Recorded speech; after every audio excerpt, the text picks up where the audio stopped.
So welcome back students, next in commerce में आपका दोबारा से स्वागत है। तो ये हमारा क्वेरी ऑफ इनॉइस का पार्ट 2 है। पार्ट 1 में मैंने आपको कुछ बातें बताई थी शॉर्ट में। तो आज हम थोड़ा सा और फर्दर डिस्कस करने वाले हैं इनॉइस की कुछ क्वेरीज जो न्यू स्टूडेंट्स के मन में होती है। तो सबसे पहला जो मैंने टॉपिक उठाया है वो है टीओसी। तो टीओसी क्या होता है? नॉर्मल बोर्ड्स में आपको ये फैसिलिटी नहीं मिलेगी, मुझे पता नहीं होता है कि नहीं, पर नहीं मिलता है। यहाँ पे क्या होता है, अगर आप फेल्ड स्टूडेंट है, ठीक है, अदर बोर्ड से, ठीक है, एक सब्जेक्ट या दो सब्जेक्ट में आप फेल है पर बाकी सब्जेक्ट्स में आप पास हैं, जैसे आपका 5 सब्जेक्ट था उसमें से आप 2 में फेल है और बाकी 3 में पास है, ठीक है। तो टीओसी क्या होता है, हमारे एनयूएस का बोर्ड क्या कहता है, जिस सब्जेक्ट में आप पास है उसमें से किन्हीं 2 सब्जेक्ट को आप लीजिए, ठीक है, और उनको एनयूएस बोर्ड में ट्रांसपोर्ट कर दीजिए, ठीक है। ट्रांसपोर्ट कर दीजिएगा मतलब 2 सब्जेक्ट आपने एनयूएस बोर्ड में अपने पुराने बोर्ड से डाल दिए जो उसमें आप पास हो, ठीक है, हाईएस्ट जिसमें आपके नंबर है, ठीक है।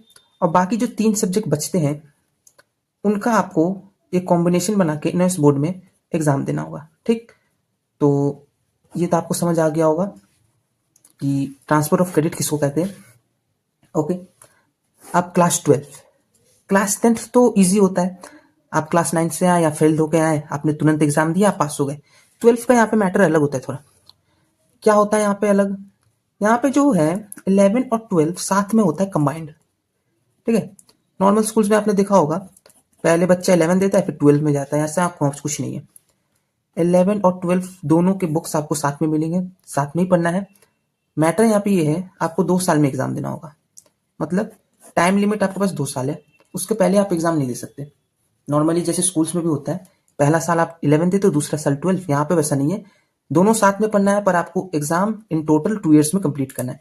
इसका मतलब जैसे अगर मैंने अप्रैल 2025 में एडमिशन लिया क्लास 12 के लिए, ठीक है, तो सबसे पहला एग्जाम मैं कब दे सकता हूँ, अप्रैल 26 में दे सकता हूँ, ठीक। और दूसरा एग्जाम मैं कब दे सकता हूँ, अक्टूबर 26 में, ठीक। तीसरा एग्जाम कब दे सकता हूँ, अपना फाइनल एग्जाम 2027। मान लीजिए आपके पास 6 सब्जेक्ट्स है, टोटल 6 सब्जेक्ट्स, ठीक है। आपने 2 इधर दे दिए, 2 इधर दे दिए, 2 इधर दे दिए, ठीक, आपका खत्म, 12 पास आउट। या फिर आपने 2 + 2 इधर 4 दे दिए, इधर कुछ नहीं दिया और बाकी के 2 इधर दे दिए, वेल एंड गुड। पर एक साल में 4 सब्जेक्ट से ज्यादा आप नहीं दे सकते, ठीक है। तो इस अप्रैल 26 और अक्टूबर 26 में आप 4 सब्जेक्ट ही दे सकते हैं, उससे ज्यादा नहीं दे सकते, उससे कम दे सकते हैं। बाकी के जो रिमेनिंग सब्जेक्ट्स है आपको अपने फाइनल ईयर दैट इज अप्रैल 2027 में देना पड़ेगा, ठीक है। तो अपने अपना पॉइंट 2 भी एक्सप्लेन आपको कर दिया है। पॉइंट 3 जो है, ऑन डिमांड एग्जाम अच्छा है या पब्लिक। अगर आप दूसरे बोर्ड से फेल लेके आ रहे हो तो आपके लिए तो ऑन डिमांड एग्जाम चांदी है, ठीक, ऑन डिमांड एग्जाम।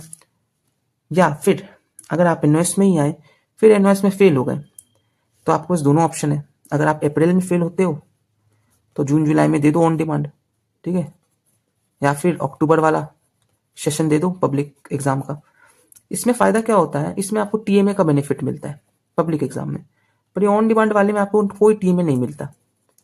तो यहाँ पे आपको 100 मार्क्स का पेपर होता है, 100 मार्क्स का यहाँ पे भी पेपर होता है, पर इस पेपर को बाद में पेपर में 80% के हिसाब से लिखा जाता है और 20% of the marks TMA carry करता है, ठीक है। तो यहाँ पे आपको पासिंग में थोड़ी सी हेल्प मिल जाती है। इसके बारे में मैं एक डिटेल वीडियो बनाऊंगा एनओएस में पासिंग क्राइटेरिया कैसा है। तो अभी के लिए बस इतना ही। अगर आपको कंटेंट अच्छा लग रहा है तो आप मेरे चैनल को सब्सक्राइब कर सकते हैं और फेसबुक इंस्टा पे भी फॉलो कर सकते हैं। Till then bye, thank you for watching.